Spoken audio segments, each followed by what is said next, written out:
ಶ್ರೀಮಾತ್ರೇ ನಮಃ. ಓಂಕಾರ ಪೂರ್ವಿಕೆ ದೇವಿ ಸರ್ವದುಃಖ ನಿವಾರಣಿ ವೇದ ಮಾತರ್ನಮಸ್ತುಭ್ಯಂ ಸೌಭಾಗ್ಯಂಚ ಪ್ರಯಚ್ಛಮೆ. ಜ್ಯೇಷ್ಠ ಮಾಸದ ಶುಕ್ಲ ಪಕ್ಷದ ಪೂರ್ಣಿಮೆಯ ದಿವಸ ವಿಶೇಷವಾಗಿ ಸಾವಿತ್ರಿ ದೇವಿಯನ್ನು ಪೂಜೆ ಮಾಡುವಂಥ ಒಂದು ಪರಿಪಾಠ ಇದೆ. ಈ ಸಾವಿತ್ರಿ ಯಾರು, ಈ ಸಾವಿತ್ರಿಯನ್ನು ಯಾರು ಪೂಜೆ ಮಾಡಬೇಕು ಇತ್ಯಾದಿ ಕೆಲವೊಂದು ಗೊಂದಲಗಳು ನಮ್ಮಲ್ಲಿ ಕೆಲವರಿಗೆ ಇದೆ. ಸಾವಿತ್ರಿ ಅಂದರೆ ಬ್ರಹ್ಮನ ಹೆಂಡತಿಯಾದಂಥ ಸಾವಿತ್ರಿಯೇ, ಅಥವಾ ಸವಿತೃಮಂಡಲ ಮಧ್ಯವರ್ತಿಯಾದಂಥ ಪರಮಾತ್ಮನ ಪತ್ನಿಯಾದಂಥ ಮಹಾಲಕ್ಷ್ಮಿಯೇ, ಅಥವಾ ಸಾವಿತ್ರಿ ಅಂದರೆ ಸತ್ಯವಾನನ ಹೆಂಡತಿಯಾಗಿ ಯಮನಿಂದ ತನ್ನ ಗಂಡನ ಪ್ರಾಣವನ್ನು ಪಡೆದುಕೊಂಡು ಬಂದಂಥ ಪತಿವ್ರತೆಯೇ. ಈ ರೀತಿಯಾಗಿ ಕೆಲವರಿಗೆ ಗೊಂದಲಗಳಿರ್ತವೆ. ಮತ್ತು ಕೆಲವರು ಸಾವಿತ್ರಿ ದೇವಿಯನ್ನು ಕೇವಲ ಹೆಣ್ಣು ಮಕ್ಕಳು ಮಾತ್ರ ಉಪಾಸನೆ ಮಾಡಬೇಕು, ದೀರ್ಘ ಸೌಮಂಗಲ್ಯಕ್ಕಾಗಿ ಮತ್ತು ಪತಿವ್ರತಾ ಧರ್ಮದ ಪರಿಪಾಲನೆಗಾಗಿ ಆಕೆಯ ಪೂಜೆಯನ್ನು ಮಾಡಬೇಕು ಅನ್ನುವಂಥ ಒಂದಷ್ಟು ನಂಬಿಕೆಯು ಕೆಲವರಲ್ಲಿ ಇದೆ. ಹಾಗಾಗಿ ಈ ಕುರಿತು ಕೆಲವೊಂದಷ್ಟು ಮಾಹಿತಿಯನ್ನು, ನನಗೆ ತಿಳಿದಷ್ಟು ಮಾಹಿತಿಯನ್ನು ನಾನು ಹಂಚಿಕೊಳ್ಳೋದಕ್ಕೆ ತಮ್ಮ ಮುಂದೆ ಬಂದಿದ್ದೇನೆ. ಜ್ಯೇಷ್ಠ ಮಾಸದ ಶುಕ್ಲ ಪಕ್ಷದ ಪೂರ್ಣಿಮೆಯ ದಿವಸ ಅಥವಾ ಪೂರ್ಣಿಮೆಗೆ 2 ದಿನ ಮೊದಲು, ಅಂದರೆ 3 ದಿನಗಳ ಕಾಲ ಸಾವಿತ್ರಿಯನ್ನು ವಿಶೇಷವಾಗಿ ಪೂಜೆ ಮಾಡುವಂಥ ಒಂದು ಸಂಪ್ರದಾಯ ಇದೆ. ಮಹಾರಾಷ್ಟ್ರ ಇತ್ಯಾದಿ ಪ್ರಾಂತಗಳಲ್ಲಿ 3 ದಿನಗಳ ಕಾಲ ಪೂಜೆ ಮಾಡುತ್ತಾರೆ. ಕರ್ನಾಟಕ, ಆಂಧ್ರ ಮತ್ತು ದೇಶದ ಎಲ್ಲೆಡೆ ಸಾಮಾನ್ಯವಾಗಿ ಜ್ಯೇಷ್ಠ ಮಾಸದ ಶುಕ್ಲ ಪಕ್ಷದ ಪೂರ್ಣಿಮೆ ಅಥವಾ ಕೆಲವೊಂದು ಪ್ರಾಂತಗಳಲ್ಲಿ ತಮ್ಮ ಸಂಪ್ರದಾಯಾನುಸಾರವಾಗಿ ಅಮಾವಾಸ್ಯ ದಿವಸವೂ ಸಹ ಸಾವಿತ್ರಿ ದೇವಿಯ ಪೂಜೆ ಮಾಡುವಂಥ ಪರಿಪಾಠ ಇದೆ. ಸಾವಿತ್ರಿ ದೇವಿ ಯಾರು ಅಂತಂದರೆ, ಆಕೆ ಬ್ರಹ್ಮನ ಹೆಂಡತಿಯಾದಂಥ ಸರಸ್ವತಿ, ಗಾಯತ್ರಿ ಹಾಗೂ ಸಾವಿತ್ರಿ ಸ್ವರೂಪಳಾದಂಥ ಜ್ಞಾನದಾತೆ, ವೇದಮಾತೆ. ಅದೇ ರೀತಿ ಆಕೆ ಸ್ತ್ರೀಯರಿಗೆ ಸೌಭಾಗ್ಯವನ್ನು ಸಹ ಪ್ರಸಾದಿಸುವಂಥ ಸರ್ವಮಂಗಳೆಯ ರೂಪವೂ ಹೌದು. ಸಾವಿತ್ರಿಯನ್ನು ಪುರುಷರು ಸ್ತ್ರೀಯರು ಇಬ್ಬರು ಜ್ಞಾನಕ್ಕಾಗಿ, ಸೌಭಾಗ್ಯಕ್ಕಾಗಿ ಹಾಗೂ ದಾಂಪತ್ಯ ಸುಖಕ್ಕಾಗಿ ಮತ್ತು ತಮ್ಮ ಮನೆಯಲ್ಲಿ ಅನವರ್ತ ಸೌಮಂಗಲ್ಯವಿರಲಿ ಎಂದು ಹೇಳಿ ಆಕೆಯ ಅನನ್ಯ ಕಾರುಣ್ಯವನ್ನು ಬೇಡುವುದಕ್ಕಾಗಿ ಯಾವುದೇ ಭೇದ ಭಾವವಿಲ್ಲದೆ ಪೂಜೆ ಮಾಡಬಹುದು. ಸಾವಿತ್ರಿ ದೇವಿಯ ಪೂಜೆಯಲ್ಲಿ ವಿಶೇಷವಾಗಿ ವಟವೃಕ್ಷಕ್ಕೆ ಹೋಗಿ ನೀರೆರೆದು ಬರುವುದು. ವಟವೃಕ್ಷದಲ್ಲಿ ನಾವು ಬ್ರಹ್ಮನ ಸಹಿತಾಗಿ ಸಾವಿತ್ರಿ ದೇವಿಯ ಸನ್ನಿಧಾನವನ್ನು ಚಿಂತನೆ ಮಾಡಿ ಅಲ್ಲಿ ಆಕೆಯ ಪೂಜೆಯನ್ನು ಮಾಡುವುದು ಪರಿಪಾಠ. ಯಾಕಂದರೆ ವಟವೃಕ್ಷದಲ್ಲಿ ಸದಾ ತ್ರಿಮೂರ್ತಿಗಳು ನೆಲೆಸಿರ್ತಾರೆ ಮತ್ತು ಮೂಲತೋ ಬ್ರಹ್ಮರೂಪಾಯ ಅಂತ ನಾವು ಪೂಜೆ ಮಾಡೋದರಿಂದ ಆಲದ ಮರದ ಬುಡದಲ್ಲಿ, ವಟವೃಕ್ಷದ ಬುಡದಲ್ಲಿ ಸದಾ ಬ್ರಹ್ಮನ ನಿವಾಸ ಇರ್ತದೆ. ಬ್ರಹ್ಮನ ಜೊತೆಗೆ ಆತನ ಪತ್ನಿಯಾದಂಥ ಜ್ಞಾನದಾತೆಯಾದಂಥ ಸಾವಿತ್ರಿ ದೇವಿಯ ಸನ್ನಿಧಾನವನ್ನು ಸಹ ಅಲ್ಲಿ ಚಿಂತನೆ ಮಾಡಿ ಪೂಜೆ ಮಾಡುವಂಥ ಒಂದು ಪರಿಪಾಠವಿದೆ. ವಿಶೇಷವಾಗಿ ರಾಜಸ್ಥಾನದ ತೀರ್ಥರಾಜ ಪುಷ್ಕರದಲ್ಲಿಯೂ ಸಹ ನಾವು ಸಾವಿತ್ರಿ ದೇವಿಯ ದೇವಸ್ಥಾನವನ್ನು ನೋಡಬಹುದು. ಹೀಗಾಗಿ ಸಾವಿತ್ರಿ ದೇವಿಯನ್ನು ನಾವು ಪುರುಷರು ಸ್ತ್ರೀಯರು ಎಲ್ಲರೂ ಪೂಜೆ ಮಾಡಬಹುದು. ಮತ್ತು ಇನ್ನೊಂದು ಮುಖ್ಯವಾದ ಗೊಂದಲ ಅಂತಂದರೆ, ಸಾವಿತ್ರಿ ಅಂದರೆ ಬ್ರಹ್ಮನ ಹೆಂಡತಿಯಾದ ಸಾವಿತ್ರಿಯ ಅಥವಾ ಸತ್ಯವಾನನ ಹೆಂಡತಿಯಾದ ಸಾವಿತ್ರಿಯ ಯಾರ ಪೂಜೆಯನ್ನು ನಾವು ಮಾಡ್ತಾ ಇದ್ದೇವೆ ಅನ್ನೋದು ಸಹ ಕೆಲವರಿಗೆ ಗೊಂದಲ ಇರಬಹುದು.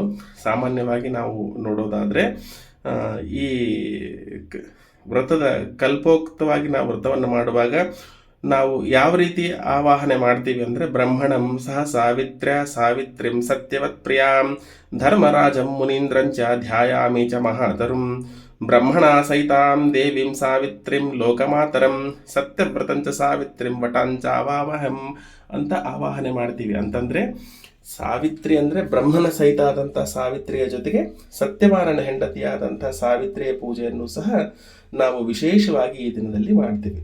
ಅಂದರೆ ಅಶ್ವಪತಿ ರಾಜನು ಸಾವಿತ್ರಿ ದೇವಿಯ ಸಾವಿತ್ರಿ ದೇವಿಯಲ್ಲಿ ಅನನ್ಯವಾದ ಭಕ್ತಿಯನ್ನು ಉಳ್ಳವನಾಗಿದ್ದು ಸದಾ ಸಾವಿತ್ರಿ ದೇವಿಯನ್ನು ಕುರಿತು ಉಪಾಸನೆ ಮಾಡ್ತಾ ಇದ್ದ. ಆತನಿಗೆ ಸಾವಿತ್ರಿ ದೇವಿಯು ಸುಪ್ರಸನ್ನಳಾಗಿ ಒಬ್ಬ ಮಗಳನ್ನು ಪ್ರಸಾದಿಸಿದಳು.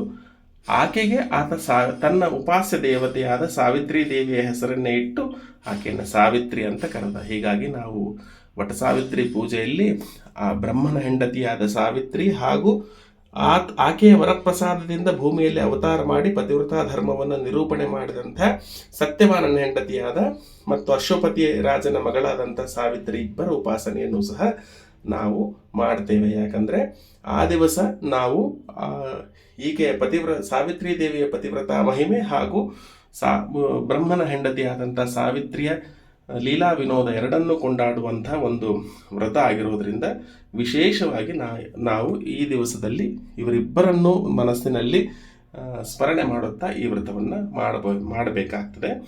ಸಾಮಾನ್ಯವಾಗಿ ಸಾವಿತ್ರಿ ದೇವಿಯನ್ನು ನಮಗೆ ತಿಳಿದ ರೀತಿಯಲ್ಲಿ ನಾವು ಉಪಾಸನೆ ಮಾಡಿ ನಮ್ಮ ಮನೆಯಲ್ಲಿರ್ತಕ್ಕಂಥ ಯಾವುದೇ ದೇವಿಯ ಬಿಂಬ, ಸರಸ್ವತಿಯ ಚಿತ್ರಪಟದಲ್ಲಿ ಸಹ ಸಾವಿತ್ರಿ ದೇವಿಯ ಸನ್ನಿಧಾನವನ್ನು ನಾವು ಚಿಂತನೆ ಮಾಡಿ ಪೂಜೆ ಮಾಡಬಹುದು. ಮತ್ತು ಸಾಮಾನ್ಯವಾಗಿ ಉತ್ತರ ಕರ್ನಾಟಕ ಹಾಗೂ ಮಹಾರಾಷ್ಟ್ರದ ಮನೆಗಳಲ್ಲಿ ಈ ರೀತಿಯಾದಂಥ ಒಂದು ಚಿತ್ರಪಟ ಇರ್ತದೆ. ಅಂದರೆ ಇದರಲ್ಲಿ ಒಂದು ವಟವೃಕ್ಷವನ್ನು ಎಲ್ಲ ಭಕ್ತರು ಪೂಜೆ ಮಾಡುವಂತೆ ಹಾಗೂ ಸವಿತೃಮಂಡಲ ಮಧ್ಯವರ್ತಿಯಾದಂಥ ಶ್ರೀಮನ್ನಾರಾಯಣ, ಸೂರ್ಯದೇವನ ಬಿಂಬ ಮತ್ತು ಕೋಣನ ಮೇಲೆ ಆರೂಢನಾಗಿ ಬಂದಂಥ ಯಮನ ಪಾಶ, ಸಾವಿತ್ರಿ ದೇವಿಯ ಮಡಿಲಲ್ಲಿ ಮಲಗಿರುವಂಥ ಸತ್ಯವಾನ, ಶಿವನ ಒಡ್ಡೋಲಗ ಇತ್ಯಾದಿ ಚಿತ್ರಗಳುಳ್ಳಂಥ ಈ ವಟಸಾವಿತ್ರಿ ವ್ರತಕಥೆಯ ಚಿತ್ರಪಟವನ್ನು ವಿಶೇಷವಾಗಿ ಈ ದಿವಸ ಕಾರ ಹುಣ್ಣಿಮೆ ಅಂತ ಏನು ಕರಿತೀವಿ ನಾವು, ಜ್ಯೇಷ್ಠ ಮಾಸದ ಶುಕ್ಲ ಪಕ್ಷದ ಪೂರ್ಣಿಮೆಯ ದಿವಸ ಈ ಚಿತ್ರಪಟವನ್ನು ಇಟ್ಟು ಪೂಜೆ ಮಾಡುವಂಥ ಪರಿಪಾಠ ಇದೆ.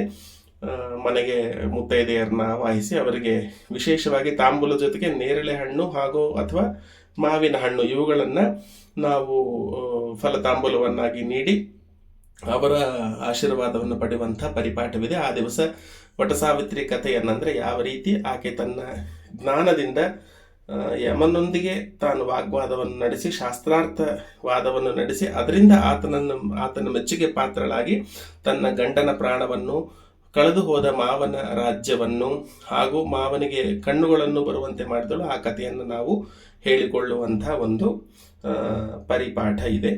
ಈ ದಿವಸ ನಾನು ನಿಮ್ಮೊಂದಿಗೆ ಆ ದಿವಸ ನೀವು ಹೇಳಿಕೊಳ್ಳಬಹುದಾದಂಥ ಸಾವಿತ್ರಿ ದೇವಿಯ ಧ್ಯಾನ, ಆವಾಹನೆ, ಪ್ರಾರ್ಥನೆ ಮತ್ತು ಅರ್ಘ್ಯ ಪ್ರದಾನಕ್ಕೆ ಯೋಗ್ಯವಾದಂಥ ಕೆಲವು ಶ್ಲೋಕಗಳನ್ನು ನಾನು ನಿಮ್ಮ ಮುಂದಿಗೆ ಹಂಚಿಕೊಳ್ಳಲಿಕ್ಕೆ ಇಷ್ಟಪಡ್ತೇನೆ. ಈ ಮಂತ್ರಗಳನ್ನು ಈ ಶ್ಲೋಕಗಳನ್ನು ನೀವು ಆ ದಿವಸ ಪೂಜೆಯ ನಂತರ, ಪೂಜೆಯ ಕಾಲದಲ್ಲಿ ನೀವು ಹೇಳಿಕೊಳ್ಳಬಹುದು. ಧ್ಯಾನ ಶ್ಲೋಕಗಳು ಇವೆ ಮತ್ತು ಅರ್ಘ್ಯಪ್ರದಾನ ಶ್ಲೋಕಗಳು ಇವೆ, ಅದರ ಜೊತೆಗೆ ಆವಾಹನ ಶ್ಲೋಕಗಳು ಇವೆ. ಈ ಶ್ಲೋಕಗಳನ್ನು ನೀವು ನೋಡಿಕೊಂಡು ಆ ದಿವಸ ಹೇಳಿಕೊಳ್ಳಬಹುದು. ಈ ಶ್ಲೋಕಗಳನ್ನು ವಿಶೇಷವಾಗಿ ಸ್ತ್ರೀಯರು ನಿತ್ಯವೂ ಹೇಳಿಕೊಳ್ಳಬಹುದು. ಯಾಕಂತಂದರೆ ಇದರಲ್ಲಿ ನಾವು ಆಕೆಯಲ್ಲಿ ನಾವು ಸೌಮಂಗಲ್ಯವನ್ನು ಬೇಡ್ತೇವೆ, ಅವೈಧವ್ಯವನ್ನು ಬೇಡ್ತೇವೆ. ಅಂದರೆ ಎಂದಿಗೂ ನಮಗೆ ವೈಧವ್ಯವನ್ನು ಕೊಡದಿರು ಅನ್ನುವಂಥ ಒಂದು ಪ್ರಾರ್ಥನೆ ಇದೆ. ಯಾವ ರೀತಿ ನೀನು ನಿನ್ನ ಗಂಡನೊಂದಿಗೆ ಎಂದೂ ವಿಯೋಗವನ್ನು ಪಡೆಯುವುದಿಲ್ಲವೋ ಅದೇ ರೀತಿ ನೀನು ಸಹ ನನ್ನ ಗಂಡನಿಂದ ನನಗೆ ಎಂದೂ ವಿಯೋಗವನ್ನು ಕೊಡದಿರು ಅನ್ನುವ ಅರ್ಥದಲ್ಲಿ ಪ್ರಾರ್ಥನೆ ಇರೋದರಿಂದ ಪರಮ ಮಂಗಳವಾದಂಥ ಈ ಶ್ಲೋಕವನ್ನು, ಪ್ರಾರ್ಥನಾ ಶ್ಲೋಕವನ್ನು ನಿತ್ಯವೂ ಸಹ ನಾವು ಹೇಳಿಕೊಳ್ಳಬಹುದಾಗಿದೆ. ಈಗ ಕೆಲವೊಂದಿಷ್ಟು ಶ್ಲೋಕಗಳನ್ನು ನಾನು ನಿಮ್ಮ ಮುಂದಿಗೆ ಹಂಚಿಕೊಳ್ಳಲಿಕ್ಕೆ ಇಷ್ಟಪಡ್ತೇನೆ. ಮೊದಲಿಗೆ ಧ್ಯಾನ ಶ್ಲೋಕಗಳು, ನಂತರ ಆವಾಹನ ಮತ್ತು ಅರ್ಘ್ಯ ಪ್ರದಾನ ಶ್ಲೋಕಗಳನ್ನು ಹೇಳ್ತೇನೆ.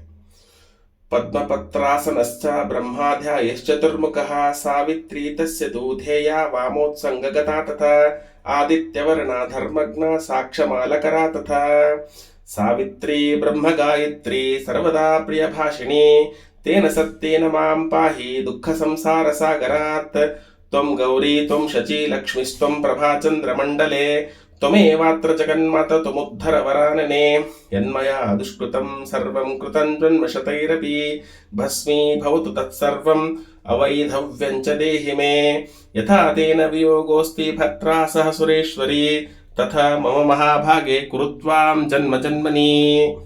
ಓಂಕಾರ ಪೂರ್ವಿಕೆ ದೇವಿ ಸರ್ವದುಃಖ ನಿವಾರಿಣಿ ವೇದ ಮಾತರ್ನಮಸ್ತುಭ್ಯಂ ಸೌಭಾಗ್ಯಂಚ ಪ್ರಯಚ್ಛ ಮೇ ಪತಿವ್ರತೆ ಮಹಾಭಾಗೆ ಬ್ರಹ್ಮಾಣಿ ಚ ಶುಚಿಸ್ಮಿತೆ ದೃಢವ್ರತೆ ದೃಢಮತೆ ಭರ್ತೃಶ್ಚ ಪ್ರಿಯವಾದಿನಿ ಅವೈಧವ್ಯಂಚ ಸೌಭಾಗ್ಯಂ ದೇಹಿ ತ್ವಂ ಮಮ ಸುವ್ರತೆ ಪುತ್ರಾನ್ ಪೌತ್ರಾನ್ ಚ ಸೌಖ್ಯಾನ್ ಚ ಗೃಹಾಣರ್ಘ್ಯಂ ನಮೋಸ್ತುತೆ ಸಾವಿತ್ರಿ ಚ ಪ್ರಸಾವಿತ್ರಿ ಸತತಂ ಬ್ರಹ್ಮಣ ಪ್ರಿಯೆ ಪೂಜಿತಾಸಿ ದ್ವಿಜೈರ್ಸರ್ವೇ ಸ್ತ್ರೀಭಿರ್ಮುನಿರ್ಗತೈ ಸದಾ ತ್ರಿಸಂಧ್ಯಂ ದೇವಿ ಭೂತಾನಾಂ ವಂದನೀಯಾ ಸುಶೋಭನೆ ಮಯಾ ದತ್ತೇ ಚ ಪೂಜೇಯಂ ತ್ವಂ ಗೃಹಾಣ ನಮೋಸ್ತುತೆ ತಪ್ತಕಾಂಚನ ವರ್ಣಾಭಾಂ ಜ್ವಲಂತಿಂ ಬ್ರಹ್ಮತೇಜಸಾಂ ಗ್ರೀಷ್ಮ ಮಧ್ಯಾಹ್ನ ಮಾರ್ತಾಂಡ ಸಹಸ್ರ ಸಂಮಿತ ಸುಪ್ರಭಾಂ ಈಶಾದ್ಯಾಸ ಪ್ರಸನ್ನಾಸ್ಯಾಂ ರತ್ನಭೂಷಣ ಭೂಷಿತಾಂ ವಹನಿ ಶುದ್ಧಾಂಶುಗಾಧಾನಂ ಭಕ್ತಾನುಗ್ರಹ ವಿಗ್ರಹಾಂ ಸುಖದಾಂ ಮುಕ್ತಿದಾಂ ಶಾಂತಾಂ ಕಾಂತಾಂ ಚ ಜಗತಾಂ ವಿಧೇ ಸರ್ವಸಂಪತ್ಸ್ವರೂಪಾಂಚ ಪ್ರದಾತ್ರೀಂ ಸರ್ವಸಂಪದಾಂ ವೇದಾಧಿಷ್ಠಾತೃ ದೇವೀಂಚ ವೇದಶಾಸ್ತ್ರ ಸ್ವರೂಪಿಣಿಂ ವೇದ ಬೀಜ ಸ್ವರೂಪಾಂಚ ಭಜೆ ತ್ವಂ ವೇದ ಮಾತರಂ. ಈ ರೀತಿ ನಾವು ಸಾವಿತ್ರಿ ದೇವಿಯನ್ನ ವಿವಿಧ ಧ್ಯಾನ ಶ್ಲೋಕಗಳಿಂದ, ಅರ್ಘ್ಯ ಪ್ರಧಾನ ಶ್ಲೋಕಗಳಿಂದ ಹಾಗೂ ಆಹ್ವಾನ ಶ್ಲೋಕಗಳಿಂದ ಆ ರೀತಿ ನಾವು ಪೂಜೆಯನ್ನು ಮಾಡಿ ಆಕೆಯ ಪರಮಾನುಗ್ರಹವನ್ನು ಹೊಂದಬಹುದು. ಆಕೆಯ ಈ ಎಲ್ಲ ಶ್ಲೋಕಗಳನ್ನು ನಾನು ಡಿಸ್ಕ್ರಿಪ್ಷನ್ ಬಾಕ್ಸ್ನಲ್ಲೂ ಹಾಕಿರ್ತೇನೆ ಹಾಗೂ ನಮ್ಮ ಫೇಸ್ಬುಕ್ ಪೇಜ್ನಲ್ಲಿ ಸಹ ಹಂಚಿಕೊಂಡಿರ್ತೇನೆ. ಎಲ್ಲ ಆಸಕ್ತರು ಆ ದಿವಸ ತಮ್ಮ ಪೂಜೆಯಲ್ಲಿ ಈ ಶ್ಲೋಕಗಳನ್ನು ವಿನಿಯೋಗಿಸಿಕೊಂಡು ಆಕೆಯನ್ನು ಸುಪ್ರಸನ್ನೀಕರಿಸಿಕೊಳ್ಳಬಹುದು ಅಂತ ಹೇಳ್ತಾ ನನ್ನ ಮಾತುಗಳನ್ನ ಮುಗಿಸ್ತೇನೆ. ಶ್ರೀಮಾತ್ರೇ ನಮಃ.